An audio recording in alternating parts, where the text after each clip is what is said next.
Good morning, Eleanor. Good morning. Thank you for coming down and being with us.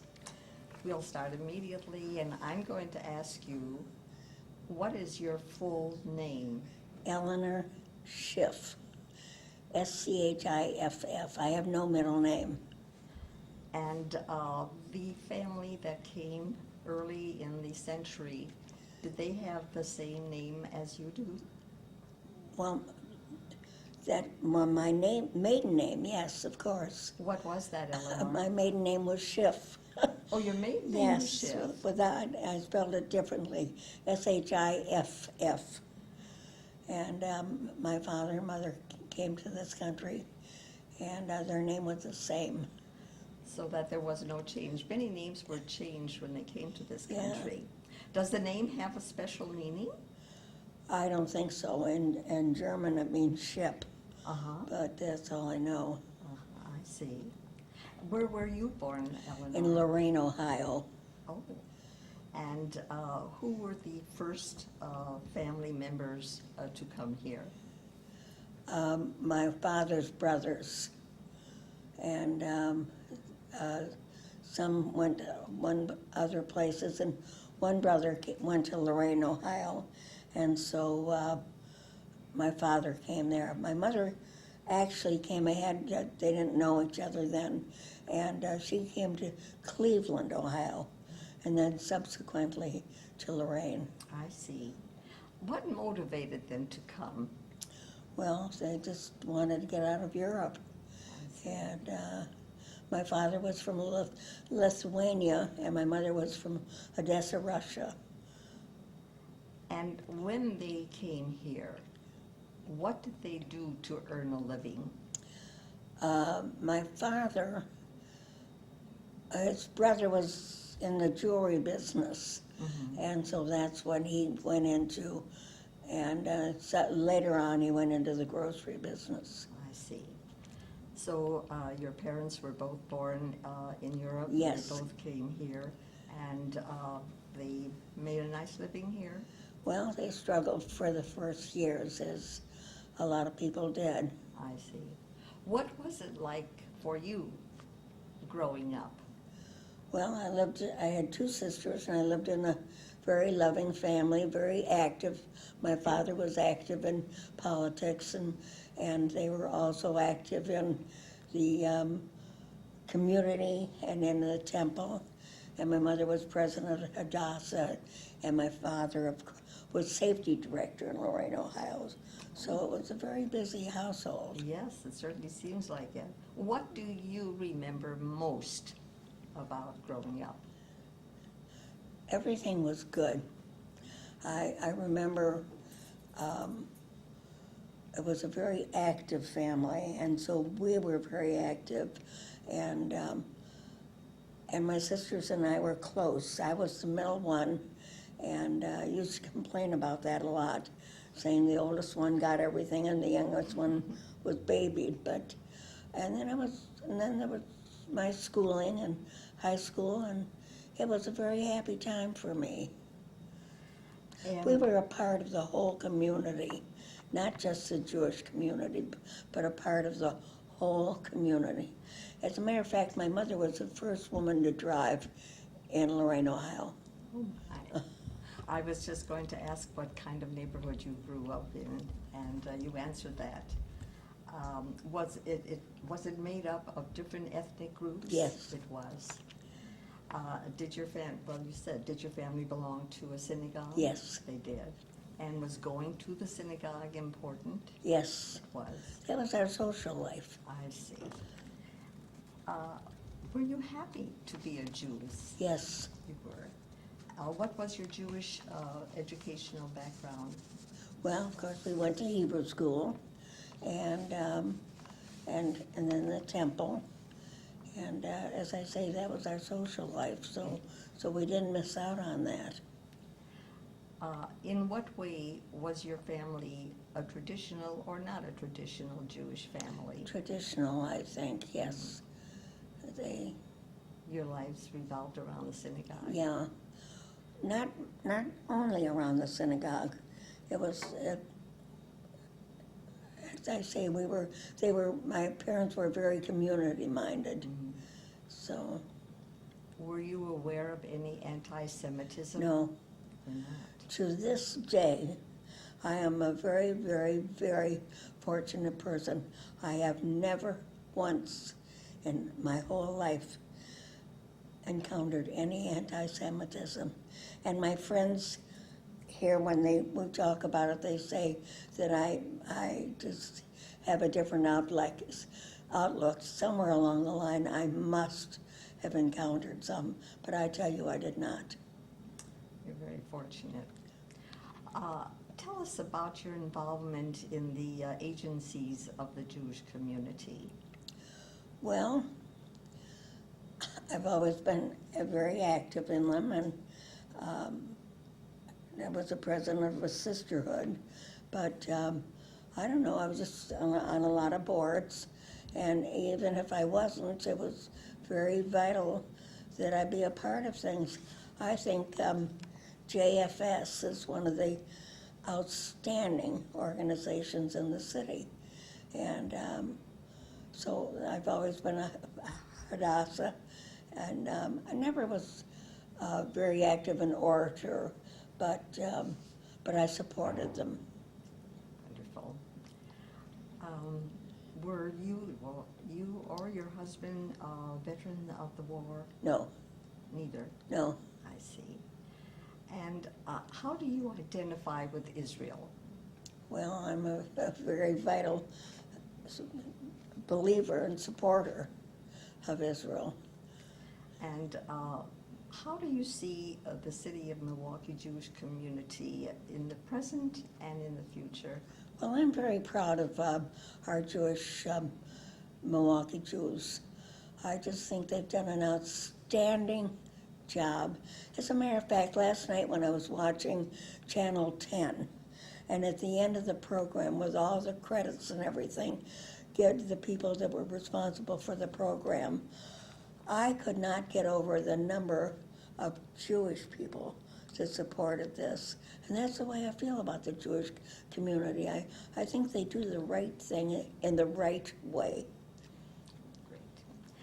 Is there any lesson in life that you've learned that has carried you through? Well, I think you have to have an upbeat attitude, and the one thing I do believe, and I do believe so many times I hear things that are just so outrageous remarks and everything. I've decided that if I can just keep still, which I have a hard time doing, I'm better off than starting something, starting an argument. What are you the most proud of as you look back? I can't tell you. I've done a lot of things that I've enjoyed, and I can't tell you one thing. Are there any regrets, things that you did or did not do? Oh, I think, and there are a lot more that I could have done. I think I should have done more, but I was unfortunately satisfied with what I was doing, and then I started to work, so that curtailed it. What was the happiest moments in your life? Well, I was trying to think of one single thing. I'm a very fortunate person. There were a lot, and I can't name one person, one single thing that was more important than others. Is there something interesting about yourself that no one knows of? I don't think so. I think I'm an average person. Tell us a little about your travel agency. Well, that was a surprise to me. As I say, I had never worked before in my life. I was married in 1938, and in those days, women didn't work. So I didn't. I stayed home, but I was active in the organizations. And my husband died very suddenly, and he was 50 years old, and I was 49. And I well, I had 3 children. 2 of them, one was out of college, and one was in college, and one was at home. And I knew that I was going to work because I wasn't just going to do nothing. And but it wasn't easy to find anything because nobody wanted to deal with somebody that was that old, 49. And in those days, they were younger. But I had a friend, Bob Brown, and my other friend, Bob Weber, who they were so good to me, and they kept saying, you have to do something. And this man had a travel agency in Shorewood, and he contacted me because my husband had been very active in community, and I had been active in the community and in the Jewish community, and he wanted me to come to work for him and bring in business, and he'd pay me a commission. I said, no, that wasn't what I was looking for. He said, well, we'll train you. So he trained me, and I started to work for him. And then, as I say, Bob Brown and Bob Weber kept pounding me on the head saying, you can't work for somebody else. So we started the travel agency, and they were my partners. And I was a very fortunate person. We were extremely successful. We made money the first year, which was unheard of. And in those days, all the travel agencies did. And in 1988, when I sold out, I had all the good years. So and I loved it. And in those days, the airlines couldn't do enough for you, because when I started, there were 3 travel agencies in the city of Milwaukee. Now there's one on every corner.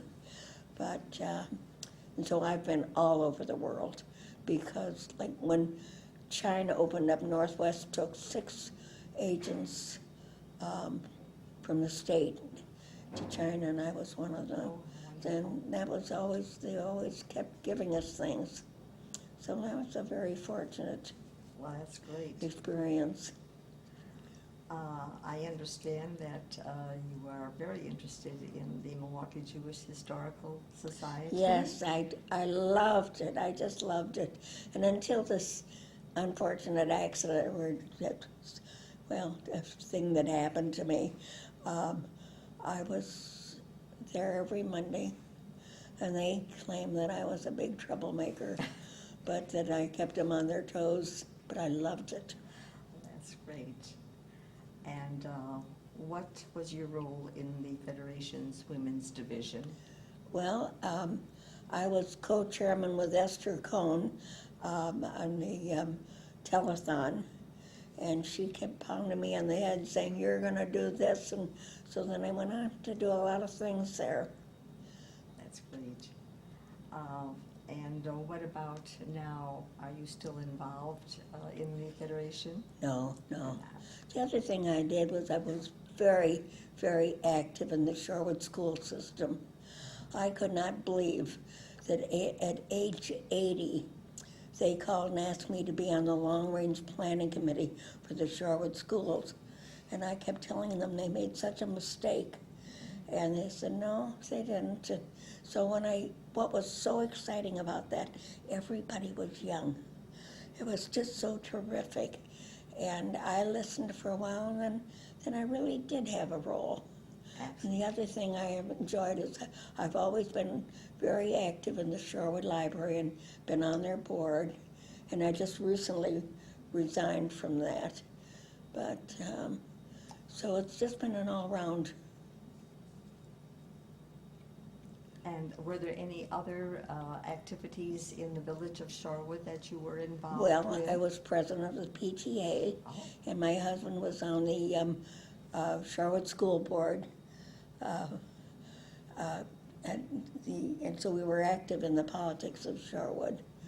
And I have never lived any place but Shorewood, and we moved here January 17th, 1942. So I like it. We're glad that you're here.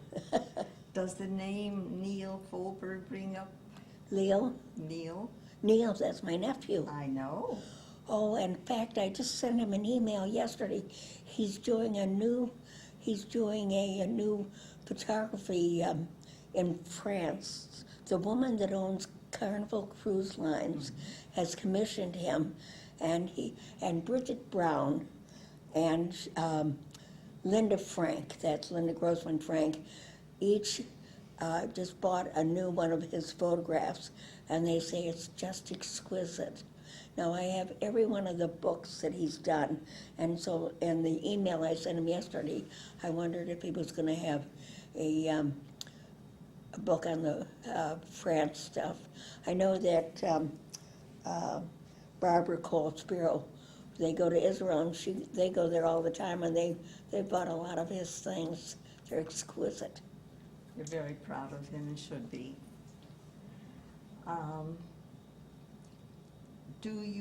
Were you ever active here well, you did say that you were active here in the non-Jewish organizations. Let me ask you this. How would you like to be remembered? I don't know.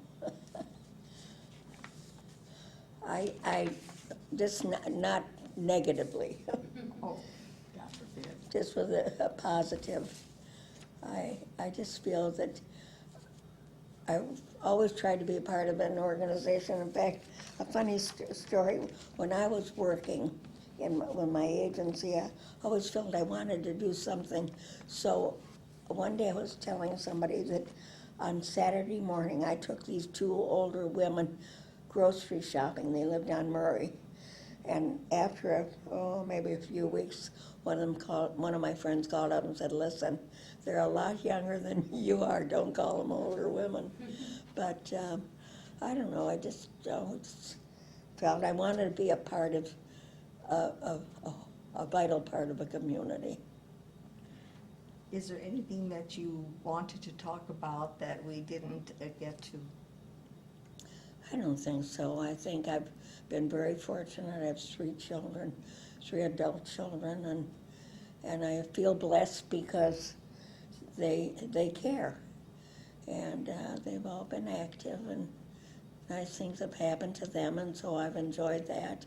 I have 6 lovely granddaughters, and so you can't ask for a lot more than that. Well, that's wonderful. Yeah. Thank you so very much for coming and being with us today, Eleanor. Eleanor, in talking, you told us a few things that were very important, and we'd like very much for you to tell us about your experiences when you left Ohio. Well, my husband was in the shoe business. It was a family shoe business. And we moved to Clarksburg, West Virginia, and we both became very active in both the community and in the Jewish community. And we really enjoyed it. And I had belonged to the Clarksburg, West Virginia Women's Club. And so that when we moved to Milwaukee, they just naturally wrote to the Shorewood Women's Club, who asked me to join, and I did. I didn't realize that the community here felt that that was a segregated organization, and so there were many remarks. I always felt that the Jews segregated themselves, that they only worked in those days, and certainly it's changed through the years, that they just did things for the Jewish community, wonderful things. But, and I was told that that was because they weren't asked to do it. And I kept saying that I just felt that they should have tried. But as the years went on, of course, it did change. But I remember saying that I just felt that they should have tried harder. Now, because we were active, I was active in the Easter Seals, and as a matter of fact, with all of that, I was president of the Sisterhood, at our temple. My husband was president of the Brotherhood, and we were both on the temple board Emmanuel? at Emmanuel. And so, but there's been a change through the years. And as I said, I never felt any anti-Semitism my whole life. And my friends said that's because I put my head in the sand and didn't realize that. But there were so many things. In fact, growing up, I remember being president of the Junior Hadassah. My mother was president of Hadassah. So that's where I learned all of this. And I hope that my children, and I have 3 adult children, and I hope that they will be active in their communities.